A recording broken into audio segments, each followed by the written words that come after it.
Hi friends, welcome back to my channel Ajay talks. दोस्तों, आज के समय में एक बहुत बड़ी समस्या आ रही है। बहुत सारे लोग रिपोर्ट कर रहे हैं कि उनका व्हाट्सएप हैक किया जा रहा है। अलग अलग तरीकों से व्हाट्सएप को हैक कर लिया जाता है और व्हाट्सएप को हैक करने के बाद जो हैकर होते हैं या जो स्कैमर्स होते हैं वो किस तरह से उसका इस्तेमाल करते हैं, इसका एक उदाहरण आज हम देखने वाले हैं। और साथ ही एक सवाल जो कि बार बार मेरे पास आता है क्रेडिट कार्ड फ्रॉड को लेकर के, उसका जवाब भी आज इस वीडियो में हम देने वाले हैं।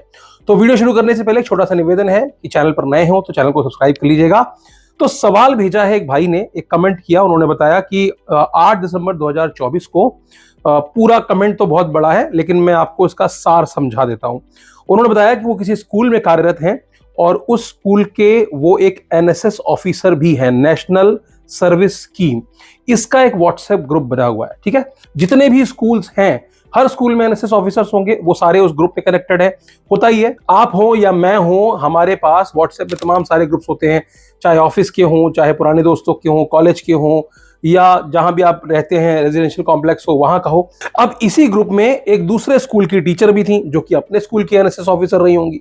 उन्होंने उस ग्रुप में एक पीडीएफ फाइल भेजी। उस पीडीएफ फाइल को इन भाई साहब ने खोलने की कोशिश की, एक बार, दो बार, तीन बार, वो नहीं खुली तो उन्होंने उसको वैसे ही छोड़ दिया और छोड़ने के बाद वो अपने स्कूल के काम में लग गए। 8 दिसंबर 2024 की घटना है। सुबह सुबह ऐसा मैसेज आया था, शाम तक वो अपने स्कूल के काम में लगे रहे। ऐसा कोई एक इवेंट भी था, उन्होंने बताया कि उसकी इवेंट की तैयारी में भी वो लगे हुए थे, इसलिए फोन पर बहुत ज्यादा ध्यान नहीं था। शाम को जब वो घर आए, रात में खाना खाने के लिए बैठे, उसी समय एयू बैंक के द्वारा उनको कॉल किया गया। उनसे कस्टमर केयर से कॉल आया और कस्टमर केयर एग्जीक्यूटिव के द्वारा ये पूछा गया कि ये जो ट्रांजेक्शन्स आपके द्वारा की जा रही हैं ये आप खुद कर रहे हैं या नहीं। मतलब वो एक ट्रांजैक्शन कंफर्मेशन कॉल थी एयू बैंक के द्वारा। अब एयू बैंक का इनका क्रेडिट कार्ड था, 10-10 हजार करके तमाम सारी ट्रांजैक्शंस ऑलरेडी की जा चुकी थी उनके क्रेडिट कार्ड से। ये सुनकर के इनको लगा कि शायद कोई फर्जी कॉल है, क्योंकि हमें भी लगता है कई बार कि अनोनिमस ऐसी कॉल आ रही है, तो इनको लगा कि फर्जी कॉल है। इन्होंने कहा तो हमारा कार्ड ब्लॉक कर दो। बात कर ही रहे थे कि तभी उनकी नजर मोबाइल पर पड़े हुए एसएमएस से पड़ी और उन्होंने देखा कि तमाम सारे ओटीपी आए हुए हैं। तब वो सीरियस हुए। उन्होंने कस्टमर केयर एग्जीक्यूटिव से आगे अधिकारी से बात करने की बात की और अधिकारियों से बात की तो उन्होंने बताया कि इस तरीके से आपके क्रेडिट कार्ड से तमाम सारी ट्रांजैक्शन 10-10 हजार करके हुई हैं पिछले कुछ घंटों के अंतराल में। तो आपको अपना कार्ड ब्लॉक कराना है या नहीं कराना। तो भाई साहब ने तुरंत के तुरंत अपना कार्ड ब्लॉक कराने के लिए आवेदन दिया। कॉल पे बात चल ही रही थी कि अचानक उन्होंने देखा कि उनके मोबाइल पर एसबीआई कार्ड के भी ओटीपीज आने शुरू हो गए। वो कॉल पर हैं और कॉल से बात कर रहे हैं कस्टमर केयर से, उसी दौरान दूसरे क्रेडिट कार्ड की ओटीपीज भी आनी शुरू हो गई और वहां से भी पैसे कटने शुरू हो गए। अब यहां इनकी बात डायरेक्टली एयू बैंक से चल रही है, एसबीआई से बात करनी है। तो उसके लिए उन्होंने अपने लड़के को कहा कि बेटा तुम अपने फोन से एसबीआई में कॉल करो और क्रेडिट कार्ड को ब्लॉक कराओ। इस बीच में एयू बैंक और एसबीआई दोनों ही बैंकों के क्रेडिट कार्ड से तमाम सारे पैसे कट जाते हैं, यानी कि उनके साथ साइबर अपराध हो जाता है। यह समझते हुए बैंक ने उनको सजेस्ट किया कि आपको तुरंत साइबर क्राइम पोर्टल पे जाकर कंप्लेंट करनी चाहिए, जैसा कि हम भी कहते हैं। तो 1930 पे कॉल करके इन्होंने अपनी कंप्लेंट दर्ज कराई साइबर क्राइम में। साइबर क्राइम में कंप्लेंट दर्ज कराते कराते इनको रात के 3 बज गए, यानी कि दिन का इवेंट था। दिन में उन्होंने वो पीडीएफ खोली थी, शाम को उनके पैसे कटे और कार्ड्स को ब्लॉक कराते कराते और कंप्लेंट दर्ज कराते कराते रात के 3 बज जाते हैं। क्योंकि जब आप एनसीआरपी पे पहली बार कंप्लेंट करते हैं तो कई बार आपको पता नहीं होता कि हमें कंप्लेंट करनी कैसे है, और ऐसे में जब आप उन्हें कॉल करते हैं फिर वो आपसे डिटेल्स मांगते हैं। डिटेल्स में तमाम सारी डिटेल पूछी जाती हैं और खासकर क्रेडिट कार्ड की जो कंप्लेंट दर्ज कराई जाती है उसमें ट्रांजेक्शन आईडीज कई बार दिखती ही नहीं है। और ऐसे केस में जहां की आपका फोन ही कॉम्प्रोमाइज है, आपका फोन ही हैक्ड है, उस केस में ये सब चीजें ढूंढना भी आसान नहीं होता है। हाथ पैर फूल जाते हैं, पैसे कट चुके हैं, आपकी आंखों के सामने आपके साथ एक साइबर अपराध हो गया है जिसके बारे में आपको बिल्कुल भी जानकारी नहीं थी। तो रात 3 बजे तक कंप्लेंट दर्ज कराने के बाद उनके पास 2 से 3 दिन बाद एक मैसेज आता है। उनको बताया जाता है कि आपकी इस कंप्लेंट को फला फला थाने में फॉरवर्ड कर दिया गया है। वहां पर जब वो पहुंचते हैं तो उन्हें बताया गया कि भैया ये एक एपीके फाइल थी, एक मैलिशियस फाइल थी जो कि पीडीएफ के तौर पर भेजी गई थी। ऑब्वियस सी बात है वो पीडीएफ फाइल नहीं थी। जैसे ही आपने एपीके फाइल को इंस्टॉल किया, आपके फोन में एक सॉफ्टवेयर इंस्टॉल हो गया, एक मैलिशियस सॉफ्टवेयर इंस्टॉल हो गया, जिसकी वजह से जो हैकर्स हैं, जो स्कैमर्स हैं, वो आपकी सारी डिटेल्स का इस्तेमाल करते हुए आपके क्रेडिट कार्ड से उन्होंने पैसे निकाल लिए। अब इन्वेस्टिगेशन चलती रही, बैक एंड फोर्थ, बार बार वो जाते रहे। अंततः उनको पता चला कि उनके पैसे रिकवर नहीं हो सकते हैं।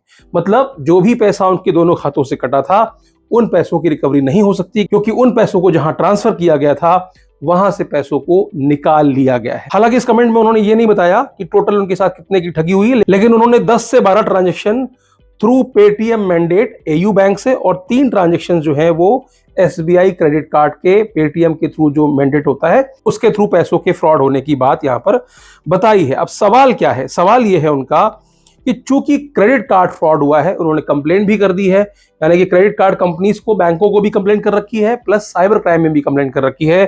तो क्या जब अब वो स्टेटमेंट आया है, क्योंकि स्टेटमेंट तो आएगा ही क्रेडिट कार्ड का, और उस स्टेटमेंट में उनसे उन पैसों को भरने के लिए कहा जा रहा है, यानी कि जितने की ठगी हुई है उनके साथ में, वो सारे पैसे इनको भरने पड़ेंगे। तो सवाल ये है कि क्या उनको पैसे भरने चाहिए या नहीं भरने चाहिए? तो देखो, जवाब एक ही है। अगर साइबर क्राइम ने हाथ खड़े कर दिए हैं कि ये पैसे रिकवर नहीं हो सकते, और साथ में बैंक का क्या रिस्पॉन्स है मुझे नहीं पता, क्योंकि बैंकों का रिस्पॉन्स भी सबसे इंपॉर्टेंट होता है, और सबसे पहले जो हाथ खड़ा करती हैं वो होती हैं बैंकें। बैंक्स अपने ऊपर लायबिलिटीज नहीं लेती हैं, ज्यादातर केसेस में ऐसा देखा गया है। तो ऐसे केस में आपका सिबिल स्कोर ना खराब हो, इसके लिए आपको ये पैसे भरने ही पड़ेंगे, इसका भुगतान करना ही पड़ेगा, वरना आने वाले समय में आपका सिबिल स्कोर भी खराब होगा और साथ में आगे किसी भी तरह के फाइनेंशियल मामलों में आपको दिक्कत आने की संभावनाएं बन जाती हैं। इस पूरे केस में जब आप बैंक को बताते हो, उस समय एक बहुत बड़ा ग्लिच होता है, क्योंकि आरबीआई गाइडलाइंस के हिसाब से बैंक के पास लायबिलिटीज होती हैं, क्रेडिट कार्ड कंपनीज के पास लायबिलिटीज होती हैं पे करने के लिए, लेकिन वो तब होती हैं जब इस तरह का जो फाइनेंशियल फ्रॉड है वो आपके इन्वॉल्वमेंट के बिना हुआ हो, यानी कि आपने ओटीपी शेयर नहीं किया, आपने लॉगिन शेयर नहीं किया, उसके बावजूद अगर आपके क्रेडिट कार्ड से पैसे निकल जाते हैं तो वो पैसे जो है क्रेडिट कार्ड कंपनीज रिफंड कर देती हैं। मेरे साथ भी ऐसा ही हुआ था। मैं कनाडा में था और कनाडा में बैठे बैठे एसबीआई का मेरा क्रेडिट कार्ड जो है वो यूएस के किसी वेटनरी शॉप में स्वाइप कर लिया गया, 30,000 रुपए निकाल लिए गए थे। मैंने इमीडिएटली एसबीआई कार्ड को कॉल किया, एसबीआई कार्ड को बताया कि इस तरह से मेरे साथ एक फ्रॉड हुआ है, मैंने ये स्वाइप नहीं किया है, मेरी लोकेशन ये है और कार्ड स्वाइप कहीं और पर हुआ है। विद इन 3 डेज, एक तो पहले उन्होंने कार्ड को ब्लॉक किया और विद इन 3 डेज वो पैसे रिवर्स कर दिए गए और मुझे एक भी रुपया उसमें नहीं भरना पड़ा। अब कई लोगों ने मुझे इस बीच में कॉल किया, एक और भाई साहब थे, उन्होंने कॉल किया और उन्होंने बताया कि उनके साथ इस तरह के 3 कार्ड के साथ फ्रॉड हुआ था। 2 बैंकों ने तो उनका पैसा रिम्बर्स कर दिया है, लेकिन तीसरी बैंक ने अभी तक पैसा रिम्बर्स नहीं किया है।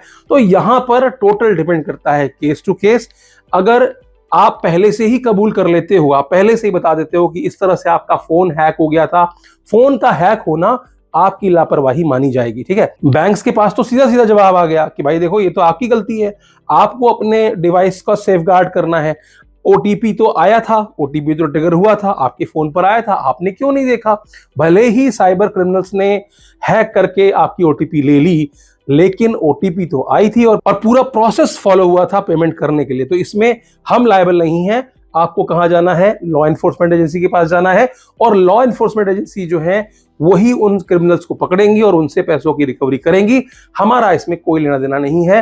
ज्यादातर केसेस में बैंकें हाथ खड़ा कर लेती हैं, तो इसलिए अगर आप अपना सिविल स्कोर नहीं खराब करना चाहते हैं, अब मैं यहां ये नहीं कह रहा हूं कि आपको लड़ाई नहीं लड़नी है या छोड़ देना है, आपको बैंकों से अपनी कम्युनिकेशन जारी रखनी है। आरबीआई को भी रिपोर्ट करना चाहें वो भी आप जरूर करें, आरबीआई ओम्बड्समैन में जाकर कंप्लेंट करें इसको लेकर के, लेकिन उसके पहले आप प्रॉपर फॉलो अप ले लें बैंक के द्वारा भी और साथ में साइबर क्राइम के द्वारा भी। उसके बाद आप आरबीआई ओम्बड्समैन में भी कंप्लेंट कर सकते हैं, लेकिन ये सब तभी हो सकता है जब आपने समय पर रिपोर्ट किया हो। मानता हूं कि इस केस में मोबाइल हैक हुआ और उसके बाद ओटीपी गई, लेकिन अगर इमीडिएटली कार्ड्स को बता दिया गया, अगर इमीडिएटली बैंक को बता दिया गया कि अभी अभी हुई ट्रांजैक्शन फ्रॉडलेंट ट्रांजैक्शन है, कृपया इसको ब्लॉक कर दें, तो ये भी सुविधा उनके पास होनी चाहिए और त्वरित कार्रवाई होनी चाहिए, उस ट्रांजैक्शन को ब्लॉक करना चाहिए जो कि आमतौर पर बैंकें नहीं करती। मुझे नहीं पता कि सिस्टम कैसे काम करता है, तो इस वीडियो के थ्रू दो बातें बताने की कोशिश कर रहा हूं। पहली तो ये कि व्हाट्सएप पर आया हुआ इस तरह का कोई भी अटैचमेंट, कोई भी पीडीएफ जो कि एपीके के फॉर्म में हो, उन सबको पहचानो।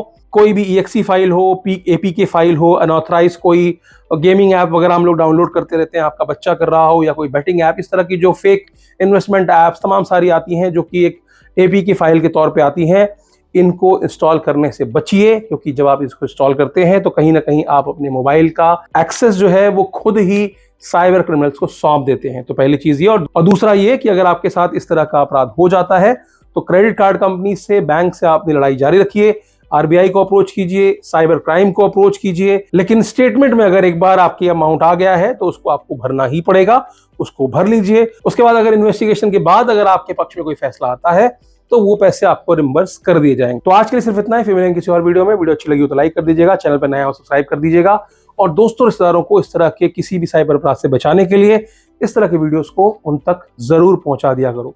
बाकी वही कहूंगा अंत में, हंसते रहिए, मुस्कुराते रहिए और साइबर अपराध से सुरक्षित रहिए। धन्यवाद।